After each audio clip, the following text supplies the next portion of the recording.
너희가 마사에서 시험한 것 같이 너희의 여호와 하나님을 시험하지 말라. 이 한 문장은 이스라엘의 역사를 관통하며 하나님을 시험하는 것에 대한 위험성과 경고적 메시지를 전하는 것으로 이어져 왔습니다. 그 배경에는 두 지명이 들어가 있는데요. 불평하는 장소라는 의미의 무리바, 그리고 하나님과 다투다 혹은 시험하다 라는 의미를 가지는 마사입니다. 동일한 곳에서 일어났던 일입니다. 설교 본문인 출애굽기 17장 1절에서부터 7절이 이 이야기를 다루고 있습니다. 가나안을 목전에 둔 출애굽 2세대를 향한 모세의 설교인 신명기서 6장 16절, 이스라엘의 찬양시이면서 기도인 시편 81편 7절, 예수 그리스도의 시험 받으심에서 이 사건이 인용되었죠. 이스라엘 하나님 신앙에 대한 본질, 그리고 기독교 신앙의 핵심을 담아내고 있는 열쇠가 됩니다. 이집트 종살이로부터 해방된 이스라엘은 출애굽 여정 초기 홍해를 지나 광야에 이르렀을 때에 무리바라고 하는 지명에 다다르게 됩니다. 그런데 그곳에는 물이 없었어요. 척박한 광야에서 물은 양식보다 더 갈급한 것이었을 겁니다. 백성이 모세를 원망하기 시작했는데 걷잡을 수 없을 만큼 급속도로 퍼져 나갑니다. 당신이 어찌하여 우리를 애굽에서 인도해 내어서 우리와 우리 자녀와 우리 가축이 목말라 죽게 하느냐. 자녀의 사정까지 노골적으로 드러내고 있는 것을 보면은 그 분노가 한계치를 넘어갔다라는 인상을 받게 됩니다. 모세는 죽음의 위협을 느꼈던 것 같아요. 4절, 모세가 여호와께 부르짖어 이르되 내가 이 백성에게 어떻게 하리이까? 그들이 조금 있으면 내게 돌을 던지겠나이다. 하나님은 모세의 기도를 들으시고 지팡이로 지시한 반석을 치라 명하셨습니다. 그대로 행하자 물이 터져 나왔습니다. 이후 이 장소를 기억 속에 각인하게 되는데요. 너희의 하나님을 시험하지 말라. 강력한 메시지를 그들 자신이 떠올리며 후대에 전하기 위하여 역사의 한 장면과 특정 공간을 의미를 새겨서 그들이 보존하게 되는 거죠. 이스라엘 자손은 물이 없음을 불평할 때에 하나님을 시험하려고 했다. 이 점이 문제였습니다. 마사라는 지명에서 그 의도를 알 수가 있죠. 어쩌면 모세를 위협한 것도 하나님을 시험코자 한 일종의 방편이라고 볼 수 있을 것 같아요. 그들은 왜 하나님을 시험하는 데까지 나아갔을까요? 그리고 그 시험이라는 것이 대체 어떤 의미인 걸까요? 앞장인 출애굽기 16장 3절을 보면은 먹을거리가 없어서 모세와 아론을 원망하는 장면이 펼쳐집니다. 이스라엘 자손이 그들에게 이르되 우리가 애굽 땅에서 고기 가마 곁에 앉아 있던 때와 떡을 배불리 먹던 때에 여호와의 손에 죽었더라면 좋았을 것을 너희가 이 광야로 우리를 인도해 내어 이 온 회중이 줄여 죽게 하는도다. 그들은 하나님이 계시는지 안 계시는지 이것을 의심하려고 했다기보다는 하나님이 정말 존재하신다는 것을 우리가 믿어야 한다면 하나님은 지금 물을 반드시 내어주셔야만 한다라는 강요의 압박을 했던 것으로 볼 수 있겠습니다. 하나님이 우리를 위해서 자기 증명을 하셔야 한다는 것인데 여기서 이스라엘은 마치 대등한 위치에 있기라도 한 것처럼 거래하는 방식으로 맞서고 있었던 거죠.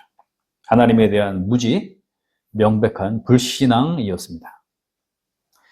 그들은 애굽에 종살이하던 시절을 떠올리며 차라리 그때가 좋았어.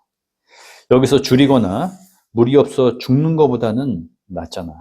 당장에 먹고 살기가 힘든데 눈에 보이지도 않는 약속의 땅을 향해서 나아가라는 거냐? 모세를 어떻게 믿어? 이러한 불평들을 쏟아내었던 겁니다. 광야 40년의 생활, 그 시절은 지난 시간들에 비교되거나 불투명한 미래의 어느 시점을 향하여서 준비해야만 하는 투정의 세월, 혹은 임시적 기간이 아닌 하루하루 마주하는 생의 소중한 날들, 곧 일상이라는 것을, 또한 그 소중함을 누리게 하시는 근원이 누구이신지 발견하면서 의미를 충만하게 채워나갈 수 있는 기회였다는 점을 놓치고 있었습니다. 뜨거운 햇빛, 건조한 땅의 환경이 녹록지가 않았을 것이고 장막을 치고 걷는 일 또한 고단했을 것이지만, 거기에는 아침과 저녁의 노을이 있었고 밤하늘에 빛나는 별들이 펼쳐졌을 것이며, 끊임없이 공급되는 만나와 철새 때인 메추라기를 통해 양식을 얻을 수 있었을 것입니다. 생각지도 못한 곳에서 광야의 샘을 만나기도 하고 바위에서 물이 터져 나올 때에는 크게 기뻐했을 겁니다. 하나님을 섬기는 일, 율법의 준수, 성막을 중심으로 배열된 장막의 배치, 그리고 그 지파별 길을 앞세운 행렬, 태어난 2세대와 3세대 더불어서 살아가는 광야의 일상은 하나님의 보호하심, 그 아래에서 아름다움을 느끼고 꿈을 꾸기에 부족함이 없는 공간이었을 겁니다. 하지만 불평과 불만, 하나님을 시험하는 불신앙으로 인해서 그 소중한 날들은 산산조각이 나버리고 대립과 폭력, 스스로를 비루하게 여기는 비참한 자리로 떨어지게 되었죠. 민수기 14장 22절, 23절을 보면은 이러한 패턴이 반복되다가 1세대는 광야에서 소멸되는 비극적인 운명을 맞았다는 점을 확인할 수가 있습니다. 내 영광과 애굽과 광야에서 행한 이 이적을 보고서도 이같이 10번이나 나를 시험하고 내 목소리를 청종하지 아니한 그 사람들은 내가 그들의 조상에게 맹세한 땅을 결단코 보지 못할 것이요, 또 나를 멸시하는 사람은 한 사람도 그것을 보지 못하리라. 이들은 분명 과거의 어느 시점, 그 소중한 날들을 맛보았던 사람들이었습니다. 출애굽 6월절의 밤과 뒤따라오던 애굽 군사들이 홍해에 잠기고 안전지대로 들어간 날, 놀라운 구원을 경험하면서 하나님이 우리와 함께 하시는구나, 이제 참 자유와 해방을 누리면서 인간답게 살아갈 수 있게 되었다, 하나님이 조상들에게 주셨고 또한 약속하신 땅을 향해서 우리를 이끌어 가실 것이다, 이렇게 고백하며 악기를 들어 춤을 추고 찬양하던 순간들이 있었습니다. 출애굽기 14장 31절, 이스라엘이 여호와께서 애굽 사람들에게 행하신 그 큰 능력을 보았으므로 백성이 여호와를 경외하고 그의 종 모세를 믿었더라. 바로 이어지는 15장의 모세의 노래와 미리암의 노래를 보면은 그 내용을 확실하게 볼 수가 있습니다. 급변한 그들의 태도에 관해서 곰곰이 묵상을 하다가 두 가지의 상황이 주된 요인이 되었을 것이다 라는 생각을 하게 되었습니다. 먼저, 내가 그들 중에 한 사람이었다면 어떠했을까? 자문해 보았죠. 아마도 군중 심리에 휩쓸려서 함께 목소리를 높이지 않았을까요?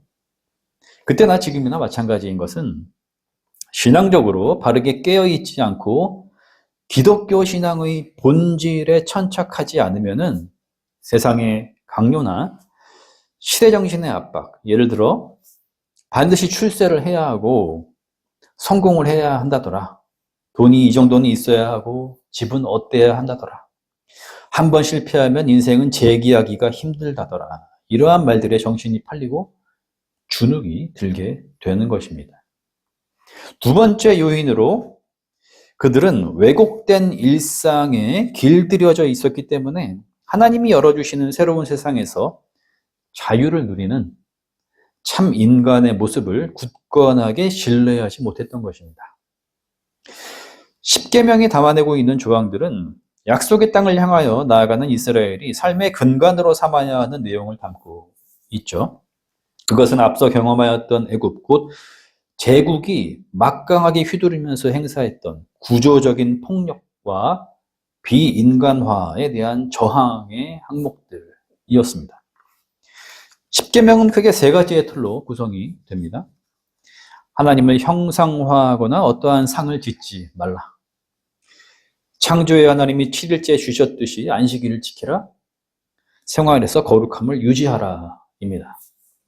그들은 이전 애굽의 파라오를 신으로 섬기면서 또한 많은 신들의 형상 앞에서 한없이 초라한 인간으로 전락된 상태로 살아갔습니다. 하나님이 자신의 형상을 만들지 말라고 하신 것은 스스로 어떠한 분이신지를 알려주시기 위한 목적이 주된 것이었지만 또 다른 측면에서 볼 때에 세워지는 상 앞에서 한없이 작아지고 그 앞에서 주술적인 행위를 함으로써 인간 본래의 자유를 상실하게 되는 환경을 아예 만들지 말라는 의미도 담겨 있었을 것입니다. 그런데 이스라엘은 눈에 보이는 표적을 통해 하나님의 행동을 확인하려고 했죠. 안식일의 쉼은 끊임없는 노동에서 벗어나 자신이 누구이며 생의 근원이 어디에서부터 기인되는지를 생각함으로써 하나님을 발견할 수 있게 하는 장을 열어줍니다. 광야의 이스라엘은 기다림의 여유가 없었고 당장에 자신과 가족이 죽을 지경이니 문제를 해결해 달라고 거칠게 항의할 뿐이었습니다. 자신들이 누구이고 어디로 향하고 있으며 이끄시는 주체가 누구이신지 생각할 여유조차 없었습니다. 또한 그들은 거룩한 백성의 방식이 아닌 종살이하던 때의 방식, 곧 패거리를 짓고 불평을 하면서 선동을 하고 제국이 행하던 수법처럼 폭력적 힘으로 사람을 죽이거나 권력을 쟁취하려고 했죠. 모세에게 대적하면서 말입니다. 모세는 지난 40년을 광야에서 양을 치며 살았기 때문에 물이 어디에서 나고 어느 때에 구할 수 있는지에 관하여서 잘 알고 있었을 겁니다. 모세는 자신의 지식뿐만이 아니라 하나님의 지시를 받고 있었어요. 그 강력한 증거가 광야의 구름 기둥과 불 기둥이죠. 그런데 이스라엘 자손은 기다리지 못했고 분노를 억누르지 못했습니다. 여기서 모세가 대응한 방식을 보면은 하나님이 그를 어떻게 쓰시는가에 관한 소중한 깨달음을 얻게 됩니다. 그는 이스라엘의 불평을 어떻게 다룰까? 여기에 골몰하지 않고 하나님의 음성을 듣는 일에 집중합니다. 기도의 자리로 나아갔을 때에 하나님이 말씀하시죠. 모세는 이제 자신을 위협하는 백성들 앞을 지나갑니다. 이때 하나님이 정하신 동역자들인 장로들과 함께 나아가게 되는데 지시하신 반석 그 앞에 지팡이를 짚고 서게 되죠. 모세가 할 수 있는 일은 바로 여기까지였습니다. 이제 하나님의 말씀을 신뢰한 것 외에 더 나아갈 곳이 없었습니다. 반석을 치자 물이 터져 나오게 되죠. 6절에서 중요한 부분을 언급하고 있음을 보게 됩니다. 내가 호렙 산에 있는 그 반석 위 거기서 내 앞에 서리니 바로 여기죠. 이 모든 상황은 임마누엘 하나님이 그 앞에 서심 거기에 중심이 맞춰져 있었던 것입니다. 이게 본질이죠. 광야에서 열리는 소중한 일상 그 비밀은 임마누엘이고 매일의 순간 하나님이 모세와 이스라엘 앞에 서 계셨던 것입니다. 우리의 주님은 광야에서 40일을 지내시곤 시험을 받으셨습니다. 사탄이 두 번째에서 이렇게 말을 걸어옵니다. 내가 만일 하나님의 아들이거든 이 성전 꼭대기에서 뛰어내려 보아라. 천사들을 시켜서 내 발을 붙들므로 죽지 않게 하실 것이다. 이때 오늘의 본문을 인용하시면서 하나님을 시험하려고 하지 말아라 선언하셨습니다. 복음을 듣고 그 복음으로 변화된 인간으로 살아간다는 것, 하나님의 자녀로 살아간다는 것은 자기 자신을 실현코자 하는 욕망이든 삶의 절박한 순간에서이든 세상의 존재감을 드러내야 한다는 강박 아래에서 지금이 바로 그 기회라고 강요하는 세상의 요구 아래에서든 그 어떠한 방식으로든 하나님과 거래하려고 한다거나 하나님이 자기 증명을 하셔야만 하도록 행동하지 않는 것입니다. 그것은 비신앙이며 반기독교적이기 때문입니다. 또한 더 잘 먹고 더 잘 살아야 한다. 생존 경쟁에서 앞서 나가야 한다. 이러한 시대 정신을 기독교 신앙을 통해서 벗어나고 넘어가지 않으면 끊임없는 원망과 불평 그리고 시험을 떨쳐내지 못한 채 소중한 삶이 소진되고 말 것이라는 점을 놓쳐서는 안 되겠습니다. 여기서 질문이 가능합니다. 그렇다면 세상을 등지고 자연인으로 살아가는 게 더 최선이지 않습니까? 굳이 기독교 신앙이 필요합니까? 차라리 무소유를 추구하는 방식의 불교가 더 옳은 해답지가 되지 않을까요? 요한복음 4장에서 우물가의 여인과 대화를 나누신 예수 그리스도가 내어주신 말씀으로서 답하는 것으로 오늘 설교를 마무리하려고 합니다. 마사의 이스라엘이 원망한 직접적인 원인이 바로 물이 없음이었습니다. 이 여인은 뜨거운 오후 물을 구하기 위해 우물을 찾아옵니다. 주님이 말씀하시죠. 내가 만일 하나님의 선물과 또 내게 물 좀 달라 하는 이가 누구인 줄 알았더라면 내가 그에게 구하였을 것이요 그가 생수를 내게 주었으리라. 이 여인은 이 말씀을 온전히 이해하지 못했지만 깨닫고 싶었고 그 생수를 얻기를 갈망하고 있습니다. 주님이 다시 말씀하십니다. 이 물을 마시는 자마다 다시 목마르려니와 내가 주는 물을 마시는 자는 영원히 목마르지 아니하리니 내가 주는 물은 그 속에서 영생하도록 솟아나는 샘물이 되리라. 아멘. 예수 그리스도께서 인간에게 베푸시는 생수는 곧 영원한 생명을 의미하며 이것을 통해 인간은 궁극적인 결핍과 불안 그리고 염려에서부터 해방될 수 있습니다. 인간의 생은 무엇이며 어디에서 와서 어디로 가는 것일까요? 이어지는 오늘이라고 하는 이 순간들, 곧 일상이 우리에게 주는 의미는 무엇일까요? 모세와 이스라엘 그 앞 반석 위에 서셨던 하나님은 이제 삶의 물음과 영적인 갈급함에 놓여있던 한 여인, 그리고 오늘 우리들 앞 삶의 자리인 우물 앞에 서 계십니다. 생의 의미는 주님이 우리의 삶 전체와 동행하고 계신다는 임마누엘이요. 우리의 소중한 일상은 주님이 앞에 서심으로써 지키고 계신다는 것. 이것이 우리 앞에 놓여 있는 위대한 진리이며 오늘 우리가 깨달아야 하는 은혜입니다.